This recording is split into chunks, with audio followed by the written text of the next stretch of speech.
اس کی وجہ یہ ہے کہ حضور صلی اللہ علیہ وسلم نے فرمایا کہ بیوی عورتوں سے یہ فرماتے ہوئے کہ مردوں کا ہمیشہ کے لیے احترام کرو، تم 2 درجوں میں ان سے ہمیشہ کے لیے پیچھے ہو۔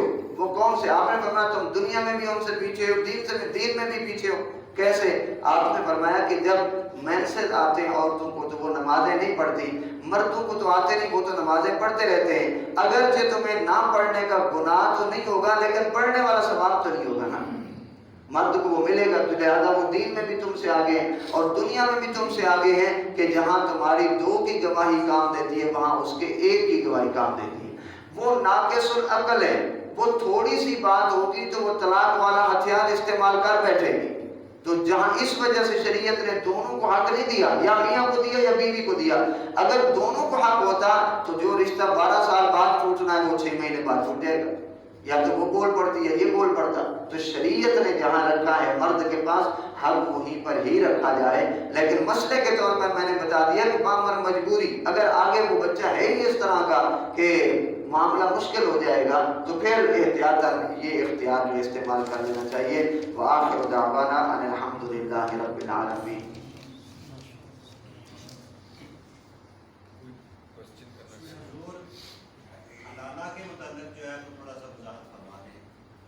وہ میں نے سورۃ البقرہ کی آیت نمبر 230 جو ہے وہ اس پر عرض کی ہے۔ قرآن مجید نے ارشاد فرمایا پہلے الطلاق مرتان، طلاق 2 مرتبہ ہے، پھر فرمایا فَإِن طَلَّقَهَا، پھر اگر بندے نے تیسری طلاق بھی دے دی، فَلَا تَحِلُّ لَهُ مِن بَعْدُ، پھر وہ مرد، اس مرد کے لیے وہ عورت حلال نہیں رہے گی حَتَّى تَنْكِحَ زَوْجًا غَيْرَهُ، یہاں تک کہ وہ عورت کسی اور زوج سے شادی کرے، اور زوج سے شادی کرے۔ جب اس سے شادی کرے گی تو صاحب ہے اس کے ساتھ شادی کرنے کے لیے 3 مہینے کی عدت پچھلے والی بھی گزارنی پڑے گی۔ جب اس سے شادی کر لی، اس کے ساتھ کوئی وہ باؤنڈ نہیں ہے کہ 1 رات بعد طلاق دے دے، 2 دنوں بعد طلاق دے دے، وہ چاہے تو ساری زندگی طلاق نہ دے۔ اس کو مشروط کی صورت جس طرح بزرگ فرما رہے ہیں کہ یہ نکاح کراتے ہوئے آپ اگر یہ کہیں کہ اس کا نکاح 2 دنوں کے لیے تیرے ساتھ کر رہے ہیں تو یہ شرعی طور پر نکاح ہی نہیں ہوتا، شرعی طور پر نکاح ہی نہیں ہوتا۔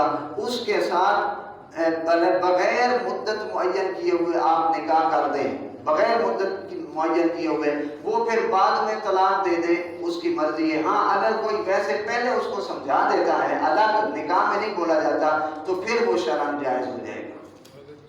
جو طلاق یافتہ عورت ہے حلالے کے لیے جو نکاح کرنا چاہتی ہے، وہ پہلے جو ہے جو مجلس ہے اس کو یہ آگاہ کر دیتی ہے کہ میں اس کے ساتھ نکاح کر رہی ہوں، اتنے دنوں کے بعد میں اس کی زوجیت ادا کرنے کے بعد اس کے نکاح سے اس کے لیے حرام ہو جاؤں گی، ایسے الفاظ کو استعمال کرتی ہے۔